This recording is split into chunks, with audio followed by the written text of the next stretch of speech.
श्री भगवान ने कहा, जो पुरुष कर्म फल पर आश्रित न होकर कर्तव्य कर्म करता है, वह सन्यासी और योगी है, न कि वह जिसने केवल अग्नि का और क्रियाओं का त्याग किया है। हे पांडव, जिसको सन्यास कहते हैं, उसी को तुम योग समझो, क्योंकि संकल्पों को न त्यागने वाला कोई भी पुरुष योगी नहीं होता। योग में आरूढ़ होने की इच्छा वाले मुनि के लिए कर्म करना ही हेतु कहाँ है, और योगारूढ़ हो जाने पर उसी पुरुष के लिए शांति संकल्प संन्यास को साधन कहा गया है। जब साधक न इंद्रियों के विषयों में और न कर्मों में आसक्त होता है, तब सर्व संकल्पों के सन्यासी को योगारूढ़ कहा जाता है। मनुष्य को अपने द्वारा अपना उद्धार करना चाहिए और अपना पतन नहीं करना चाहिए, क्योंकि आत्मा ही आत्मा का मित्र है और आत्मा ही आत्मा का अपना शत्रु है। जिसने आत्मा इंद्रियों को आत्मा के द्वारा जीत लिया है, उस पुरुष का आत्मा उसका मित्र होता है, परंतु अजितेंद्रिय के लिए आत्मा शत्रु के समान स्थित होता है। शीतुष्ण, सुख दुख तथा मान अपमान में जो प्रशांत रहता है, ऐसे जितात्मा पुरुष के लिए परमात्मा सम्यक प्रकार से स्थित है, अर्थात आत्मरूप से विद्यमान है। जो योगी ज्ञान और विज्ञान से तृप्त है, जो विकार रहित कूटस्थ और जितेंद्रिय है, जिसके लिए मिट्टी, पाषाण और कंचन समान है, वह परमात्मा से युक्त कहलाता है। जो पुरुष सुहृद, मित्र, शत्रु, उदासीन, मध्यस्थ, द्वेषी और बांधवों में तथा धर्मात्माओं में और पापियों में भी समान भाव वाला है, वह श्रेष्ठ है। शरीर और मन को संयमित किया हुआ योगी एकांत स्थान पर अकेला रहता हुआ आशा और परिग्रह से मुक्त होकर निरंतर मन को आत्मा में स्थिर करे।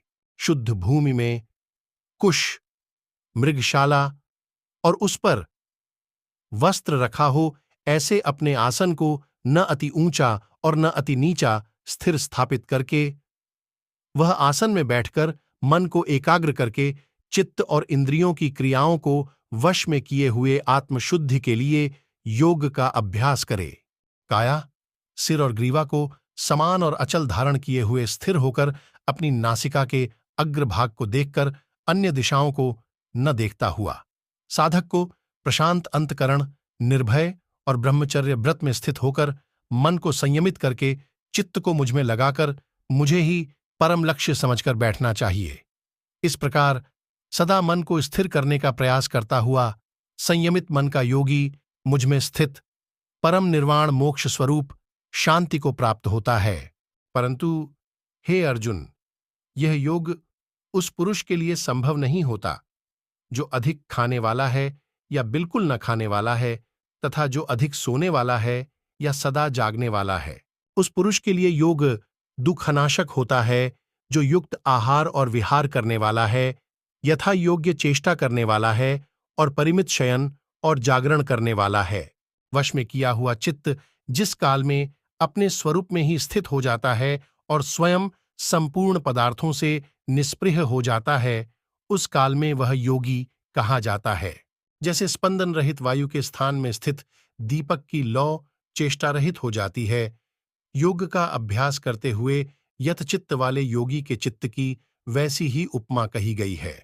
योग का सेवन करने से जिस अवस्था में निरुद्ध चित्त उपराम हो जाता है तथा जिस अवस्था में स्वयं अपने आप को देखता हुआ अपने आप में संतुष्ट हो जाता है, जो सुख आत्यंतिक, अतीन्द्रिय और बुद्धिग्राह्य है, उस सुख का जिस अवस्था में अनुभव करता है और जिस सुख में स्थित हुआ यह ध्यान योगी फिर कभी तत्व से विचलित नहीं होता है।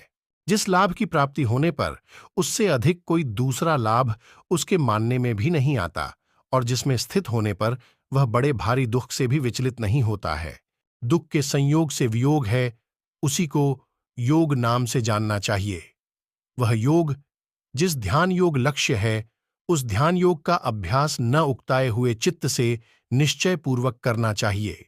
संकल्प से उत्पन्न समस्त कामनाओं को निशेष रूप से परित्याग कर मन के द्वारा इंद्रिय समुदाय को सब ओर से सम्यक प्रकार से वश में करके धीरे धीरे धैर्य युक्त बुद्धि के द्वारा योगी शांति को प्राप्त होवे। मन को आत्मा में स्थित करके फिर अन्य कुछ भी चिंतन न करे। यह चंचल और अस्थिर मन जिन कारणों से विषयों में विचरण करता है, उनसे संयमित करके उसे आत्मा के ही वश में लावे, अर्थात आत्मा में स्थिर करे। जिसका मन प्रशांत है, जो पाप रहित है और जिसका रजोगुण शांत हुआ है, ऐसे ब्रह्मरूप हुए इस योगी को उत्तम सुख प्राप्त होता है। इस प्रकार मन को सदा आत्मा में स्थिर करने का योग करने वाला पापरहित योगी सुखपूर्वक ब्रह्म संस्पर्श का परम सुख प्राप्त करता है। योगयुक्त अंतकरण वाला और सर्वत्र समदर्शी योगी आत्मा को सब भूतों में और भूत मात्र को आत्मा में देखता है। जो पुरुष मुझे सर्वत्र देखता है और सबको मुझ में देखता है, उसके लिए मैं नष्ट नहीं होता, अर्थात उसके लिए मैं दूर नहीं होता और वह मुझसे वियुक्त नहीं होता। जो पुरुष एकत्व भाव में स्थित हुआ संपूर्ण भूतों में स्थित मुझे भजता है, वह योगी सब प्रकार से वर्तता हुआ मुझ में स्थित रहता है। हे अर्जुन, जो पुरुष अपने समान सर्वत्र सम देखता है, चाहे वह सुख हो या दुख, वह परम योगी माना गया है। अर्जुन ने कहा, हे मधुसूदन, जो यह साम्य योग आपने कहा, मैं मन के चंचल होने से इसकी चिरस्थायी स्थिति को नहीं देखता हूं, क्योंकि हे कृष्ण, यह मन चंचल और प्रमथन स्वभाव का तथा बलवान और दृढ़ है। उसका निग्रह करना मैं वायु के समान अति दुष्कर मानता हूं।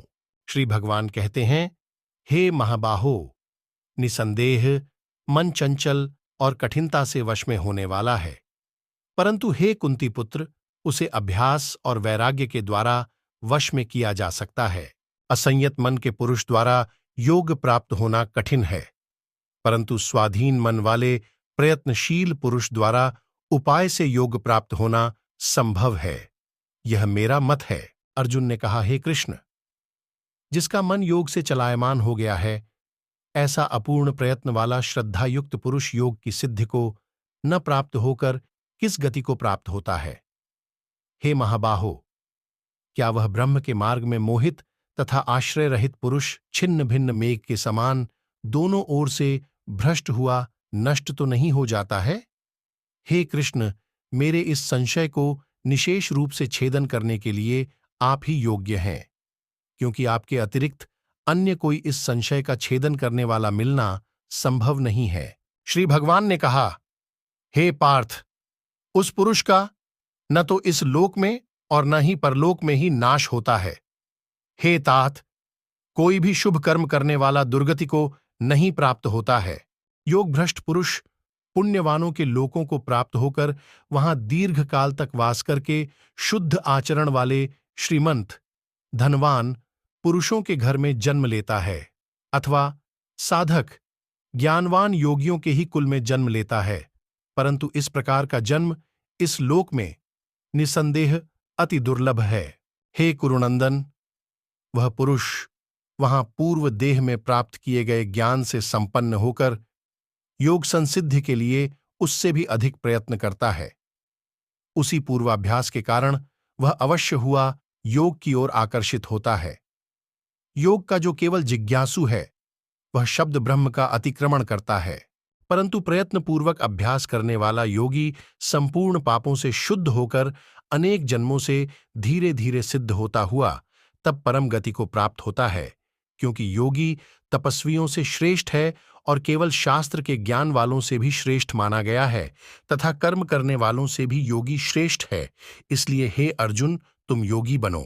समस्त योगियों में जो भी श्रद्धावान योगी मुझ में युक्त हुए अंतरात्मा से, अर्थात एकत्व भाव से मुझे भजता है, वह मुझे सर्वश्रेष्ठ मान्य है।